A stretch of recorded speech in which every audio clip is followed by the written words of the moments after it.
力を一つに合わせて叫べ勝利の雄たけびを秘密戦隊ゴーレンジャー Go, go, Power Rangers! Go, go, Power Rangers! Go, go, Power Rangers! Mighty Morphin Power Rangers!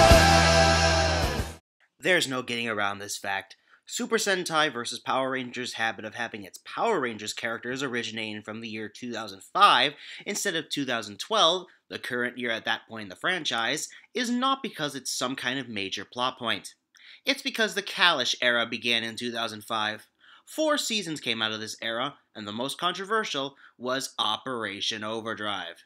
Being the 15th anniversary season, there were, shall we say, many who were disappointed with its abundance of flaws, such as poor pacing, concepts that were never explored to its fullest potential, an overuse of Kalish explosions, Dax, the list goes on. However, from what I can tell, that wasn't Aizuki's problem with the show. At the time it aired, he was a major fan of the corresponding Sentai season, Go-Go Sentai Boukenger. Boukenger is, of course, on the opposite end of the spectrum, loved by fans who find it a fitting 30th anniversary season for Super Sentai. Here's where the wrinkle comes, and why it's at all significant to Aizuki's story. He didn't hate Overdrive because of its actual flaws. He hated it because it existed at all. That's why Florius is abused to no end by every character in the story, as well as the narration for no reason, why he's portrayed like a bumbling moron, and why Adam goes on and on about how great the Boukengers are. It's easy to see why Adam was chosen for this position in the story. He appeared in Overdrive, the anniversary team-up Once a Ranger specifically.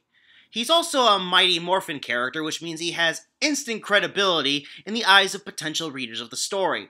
So having him be the one spewing just how boring his time with the Overdrive Rangers were, it's meant to be the audience's quote-unquote hint that what he's saying is true, simply because Adam is the one saying it.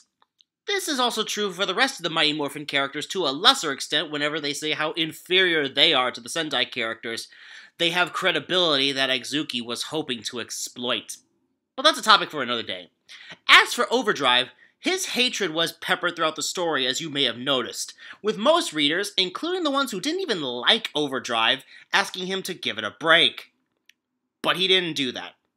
Instead came the chapter Operation Suicide. Now, by the time I found the story, the chapter had long since been removed, but from what I was able to gather, this is what happened. The Jetman character, Commander Ichio, had taken command of the Overdrive Rangers, somehow, and was quote-unquote training them, though in reality the training was simply him torturing them in a variety of ways, one of which was a spanking machine. Yeah, because I couldn't take this story seriously before. Now, I don't know all the details, but apparently the Overdrive Rangers behaved like arrogant jackasses, which again, considering what Dax was actually like, that's saying something, all throughout to prevent us from sympathizing with their plight. This, in turn, led to the aforementioned suicide mission, where they die horrible, painful deaths. And here comes the clincher. At their funeral, not one of the heroes present say a single positive thing about them. Even though Ichio is brought to justice for what he did, Adam and the other so-called heroes join in with the narration and do nothing but insult the now deceased Overdrive team. You don't need me to tell you that this was the point when Aizuki crossed the line. This irrational hatred of Operation Overdrive is easily the most infamous thing about the story. And you want to know what the funny thing is? All his problems about Overdrive not being Boukenger fall flat. I'll show you what I mean. Their anniversary specials, Boukenger vs. Super Sentai and Once a Ranger, have the exact same flaws. Seriously. Let's list them off, shall we? A new villain exclusive to the special incapacitates the current team for the bulk of the special. Check. Because of said incapacitation, there is very little interaction between the current team and the veterans until the very end. Check. The current team don't have to do anything to get back in the fray, they just wait out for most of the part while the veterans figure out how to solve the dilemma. Check. There was something underwhelming about the new villain? Well, let's see. Kronos brought back 3 old villains only to turn them into his new staff, making their appearances pointless, while Thrax failed to live up to his parents, Rita and Lord Zed. Check. Said returning veterans are from the previous 4 seasons rather than across the franchise? Partial check. This was true enough with Bokenger going so far as to have 2 characters from the same season, and while Overdrive did rely on mostly characters from the Disney era, they did at least bring 1 character from a season made before the Disney buyout. 1 team acts like jackasses? Check. Though in Bokenger it was the veterans, while in Overdrive it was the current team. A mysterious character with vaguely defined powers shows up, acts as a Deus Ex Machina that ultimately results in the villain getting taken out in 1 shot? Checkmate. Now you're probably thinking that the specials were a bad example. Except they're not. Because both series have their problems, they're not perfect. But that didn't matter to Exuki. He had a favorite, and he felt the mere existence of a Power Rangers season was enough of an offense to him.